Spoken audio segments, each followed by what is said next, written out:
এখন বিএনপি জামাতকে যে ভাষায় গালি দিচ্ছে, জামাত যে ভাষায় বিএনপিকে গালি দিচ্ছে, এতে করে ওই যে আওয়ামী লীগ নিয়ে কি আইন করা বা কোনো বিধান করা দরকার করে না। আর আওয়ামী লীগের অভাব এই দুটা দল কিন্তু পূরণ করে ফেলছে। আচরণগতভাবে কার্যক্রমে পূরণ করে দিচ্ছে। এনসিপির অবস্থা যেটা হয়েছে, তাদের যেই একচ্ছত্র মাঠ কিন্তু ছিল, 5 বলেন, 6 বলেন, 7, 8 তারিখ পর্যন্ত ছিল।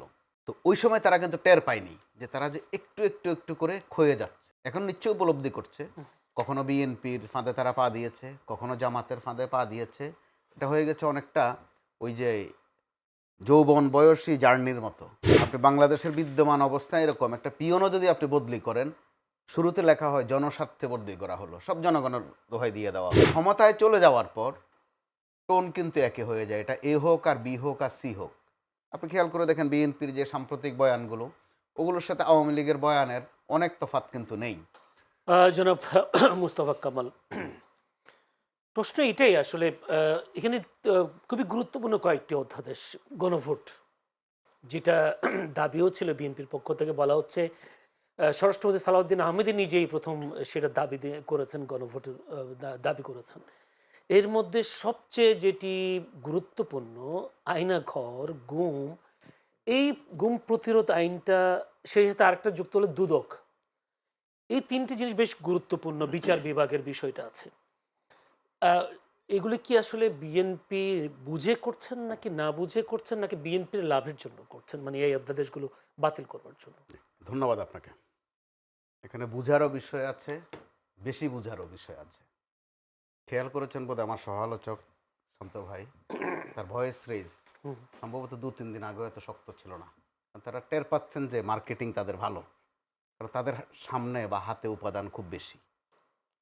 এসব বিষয়ে তারা যেমন নির্যাতিত নিপীড়িত হয়েছেন, আবার গুমের প্রশ্নে যখন আপনি যাবেন, দেখবেন যে সংখ্যাগত দিক থেকে বিএনপির দিকে সংখ্যাটা বেশি, তারা সবচেয়ে নিপীড়িত বেশি। বেশি। তো গুমের মধ্যেও 3টা কিসিম মোটা দাগে। একটা হচ্ছে গুম হয়ে গেছে, আজও গুম আছে। আরেকটা কিসিম আছে গুম থেকে ফেরত এসেছে। আর আরেকটা হচ্ছে যে লাশ পাওয়া গেছে। তো এই 3টাই আক্রান্ত কিন্তু সবচেয়ে বেশি বিএনপি। তো ওই জায়গায় এখন যাদের নাম এনসিপি, যখন শুধুই তাদের নাম ছিল বৈষম্য বিরোধী শিক্ষার্থী, এখন তাদের সততা বলেন, দেশপ্রেম বলেন, সাহস বলেন, এই 3টার একটা কেমিস্ট্রি কিন্তু ছিল 5 আগস্টে। কিন্তু আমরা ক্রমেই দেখলাম তারা যখন সেটা আস্তে আস্তে ক্ষয় হতে থাকলো তাদের, এতে প্রমাণ হয় বা উপলব্ধি করা যায় যে তাদের সাহস ছিল, সততা ছিল, দেশপ্রেম ছিল, ঘাটতি ছিল না কোনোটাতেই, কিন্তু ঘাটতি ছিল রাজনৈতিক অভিজ্ঞতায়। যদি রাজনৈতিক অভিজ্ঞতা থাকতো, এই সনদ অথবা এই নানান এখন যে গণভোট এসব নিয়ে আলোচনা হতো না এখন। তারা ওগুলো ওই দিন যদি শহীদ মিনার দাঁড়িয়েও কমপ্লিট করে ফেলতে পারতেন, সংসদে যাওয়া লাগতো না, বঙ্গভবনে যাওয়া লাগতো না। তাহলে তথ্যটা কি দাঁড়ায়? যে পজিশন আর অপোজিশন হচ্ছে মূলত ফ্যাক্টর। আপনি যখন পজিশনে থাকেন, তখন আপনি কি দুর্গতিতে ছিলেন এটা আস্তে করে ভুলে যান, অথবা ভুলে যেতে হয়। বাস্তবতার এত নিষ্ঠুর। তো এনসিপির অবস্থা যেটা হয়েছে, তাদের যেই একচ্ছত্র মাঠ কিন্তু ছিল, 5 বলেন, 6 বলেন, 7, 8 তারিখ পর্যন্ত ছিল। তো ওই সময় তারা কিন্তু টের পায়নি যে তারা যে একটু একটু একটু করে ক্ষয়ে যাচ্ছে। এখন নিশ্চয়ই উপলব্ধি করছে, কখনো বিএনপির ফাঁদে তারা পা দিয়েছে, কখনো জামাতের ফাঁদে পা দিয়েছে। এটা হয়ে গেছে অনেকটা ওই যে যৌবন বয়সী জার্নির মতো। বাসে ওঠে, পুরা বাস খালি, প্রথমে সামনের সিটে বসে, দেখে যে বসতে ভালো লাগে কিন্তু জানালাটা বোধহয় একটু ফাটা, সিট বদলে মাঝেরটাতে যায়, যে এটাও ভালো কিন্তু সিটটা একটু কাঁপে। এরপরে আবার পেছনেরটাতে যায়, গিয়ে দেখে যে না, ওইটার চেয়ে বোধহয় সামনেরটাই ভালো ছিল। সামনেরটাতে আসার পর দেখা যায় যে সিট আর নাই, সব সিট ফিল ফিল আপ হয়ে হয়ে গেছে। গেছে। তো এনসিপি ওই জায়গাতে বড়ই দুর্ভাগা। সম্ভবত ওই কষ্ট থেকে নাহিদ ইসলাম গতকাল অথবা পরশু একটা কথা বলেছেন, খুব অনেকটা রুক্ষভাবেই বলেছেন। প্রধান উপদেষ্টা অর্থাৎ ডক্টর ইউনূসের নাম ধরে বলেছেন, আসিফ ডক্টর নজরুলের। আসিফ নজরুলের নাম ধরে বলেছেন যে আপনাদের যে অর্জন এখন এইভাবে বিসর্জনের খাতায় চলে যাচ্ছে, আপনাদেরকেও রাস্তায় নামেন না কেন আপনারা, উনি প্রশ্ন করেছেন, অথবা নামার আহ্বান জানিয়েছেন। তো তার জায়গা থেকে এই আহ্বান জানানো সঠিক।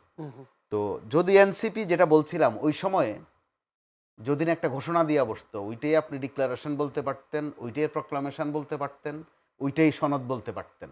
আজকে তাদের এইভাবে কান্নাকাটি করতে হতো না। শান্ত ভাই এখন যা বলেছেন, ক্ষোভে বলেছেন, ভিতরগত কান্না আছে তার, মারাত্মক ঝুঁকিতে আছে। বিএনপি এখন আর ঝুঁকিতে নাই, যেহেতু ক্ষমতায় আছে, নিপীড়ন হয়েছে।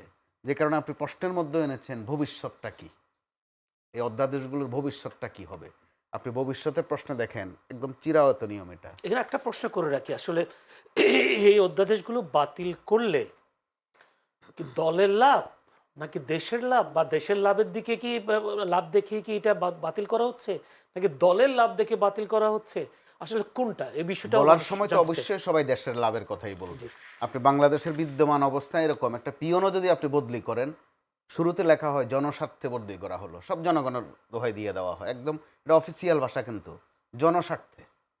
তো কোনটা জন আর কোনটা স্বার্থ, এগুলো নিয়ে এক ধরনের একটা তামাশা আছে বাংলাদেশে। তো এই ভবিষ্যৎ নির্ধারণ করতে গেলে আমরা দেখি যে অতীত কিন্তু বড় চমৎকার তাদের, কিন্তু বর্তমানটা অত্যন্ত ধোঁয়াশা।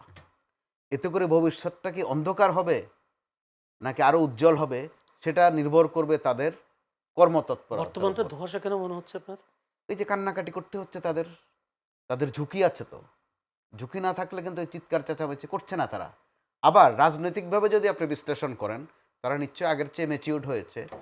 তাদের মার্কেটিং আইটেম কিন্তু বেড়ে গেল, মানুষের কাছে যাওয়ার, মানুষের কাছে কথা বলার, আর বিএনপির বিরুদ্ধে কথা বলার, সোজা কথা এটা, সরকারের বিরুদ্ধে কথা বলার এই স্কোপ তৈরি হয়েছে। কিন্তু এটা তো সমান্তরালে এই স্কোপটা অপ্রত্যাশিত। কারা তৈরি করে দিচ্ছে? অবশ্যই সরকার তৈরি করে দিচ্ছে, এটা নিয়ে দ্বিধার কিছু নেই, দ্বন্দ্বের কিছু নেই।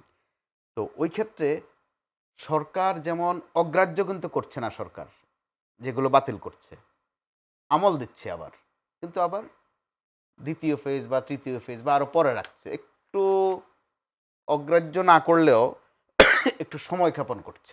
তো সময় ক্ষেপণ করলে তো অটোমেটিক্যালি বাতিল হয়ে একটা যুক্তিও দিচ্ছে কেন সময় ক্ষেপণ হচ্ছে। একদিকে বিশ্বায়নের অবস্থা, বৈশ্বিক পরিস্থিতি, আরেকদিকে বাজেট সামনে, এগুলো বলছে।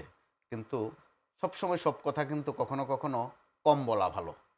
বাংলাদেশে আমরা বলি আইনের শাসন, এটা কারা আইনের শাসনের কথা বেশি বলে? যখন আপনি অপোজিশনে থাকেন তখন আইনের কথা বারবার বলতে হয়, সংবিধানের কথা বারবার বলতে হয়, কিন্তু ক্ষমতায় চলে যাওয়ার পর টোন কিন্তু একই হয়ে যায়। এটা এ হোক আর বি হোক আর সি হোক। আপনি খেয়াল করে দেখেন বিএনপির যে সাম্প্রতিক বয়ানগুলো, ওগুলোর সাথে আওয়ামী লীগের বয়ানের অনেক তফাৎ কিন্তু নেই। যেহেতু গুমের কথাটা এসেছে, গুম নিয়ে আপনার বোধহয় মনে থাকার কথা, যখন গুমের অভিযোগটা আসলো বিএনপি থেকে বেশি আসলো, জামাতেরও কয়েকজন হলো, তখনকার স্বরাষ্ট্রমন্ত্রী এটা নিয়ে একটু কিন্তু ব্যঙ্গ করেছিলেন যে গুম বলে কিছু নাই, তারা হয়তো কোথায় ঘুমায়। তো কেন ঘুমায়? যে পাওনাদারের ভয়ে ঘুমাতে পারে কোথাও, অথবা ভূমধ্যসাগরে 2-4 জন মরে গিয়ে থাকতে পারে। এটা কিন্তু আবার হাসি দিয়ে বলেছেন, অর্থাৎ এক ধরনের তামাশা, এক ধরনের মশকরা। তো যারা গুমের শিকার হয়েছেন তাদের পরিবারগুলোর বেদনা তাকে স্পর্শ করেনি। তো এই সরকারকে অবশ্যই স্পর্শ করা উচিত, যেহেতু এই সংসদে যারা আছেন বিএনপির, এখানে যদি আপনি গুনে গুনে ধরেন, গুমের শিকার বেশ কয়েকজন আছেন, গুম থেকে ফেরত এসেছেন, ফাঁসির কাষ্ট থেকে আমার ফেরত প্রশ্ন এসেছেন। হচ্ছে মুস্তাফা কামাল ভাই, গুম যদি বিএনপির বেশি হয়ে থাকে, তাহলে এই গুম অধ্যাদেশ নিয়ে কেন তারা এত গড়িমসি করছে? আমার প্রশ্ন যায়, তারা আমরা কি বলছি গড়িমসি, আমরা বলছি ভুলে গেছে? গড়িমসি, কিন্তু তারা বলছে আরো কার্যকরভাবে আইনটা করবে, এই নিয়ে আরো যত কিছু করণীয় আছে আরো শক্তপোক্তভাবে করবে, মানে তারা ভবিষ্যতে আইন হিসেবে তুলবেন বিষয়টা? তুলবে, সেটা বলতে চাচ্ছে যে আরো নিখুঁতভাবে করবে। কিন্তু যারা শিকার, যারা এখনো স্বজনকে ফেরত পাননি, যেমন ইলিয়াস আলীর স্ত্রীর কথা বলেছিলেন, লুনা ভাবির কথা, এরকম আরো আছে, চৌধুরী আলম আছেন, কুমিল্লা একই দিনে 2 জন, হুমায়ুন কবির পারভেজ, আরেকজন হচ্ছে সম্ভবত হিরো, সাবেক এমপি। এই ধরনের অনেকগুলো ঘটনা আছে বাংলাদেশে। অথবা নির্বাচনে দাঁড়িয়েছিলেন তুলির ভাই, এগুলো কিন্তু ওই পরিবারটা শুধু ভুক্তভোগী, তারা জানে কত কষ্ট। তো নিশ্চয়ই তাদেরকে ওগুলো খুব স্বস্তি দিচ্ছে না এসব কথাবার্তা, তারা বিচার চাইবেন, এটাই স্বাভাবিক। তারা কিন্তু নির্বাচনের চেয়েও তাদের কাছে জরুরি বেশি ছিল স্বজনকে ফেরত পাওয়া, মন্ত্রী হওয়ার চেয়েও, এমপি হওয়ার চেয়েও তাদের কাছে বেশি জরুরি স্বজনটাকে ফেরত পাওয়া, যেটা যিনি স্বজন হারিয়েছেন তিনি সবচেয়ে বেশি বোঝেন। আর এনসিপি হয়েছে একটা নিপীড়ন। এনসিপির ওই অবদানকে যারা অস্বীকার করছেন তারাও কিন্তু খুব একটা ভালো করছেন না কাজটা।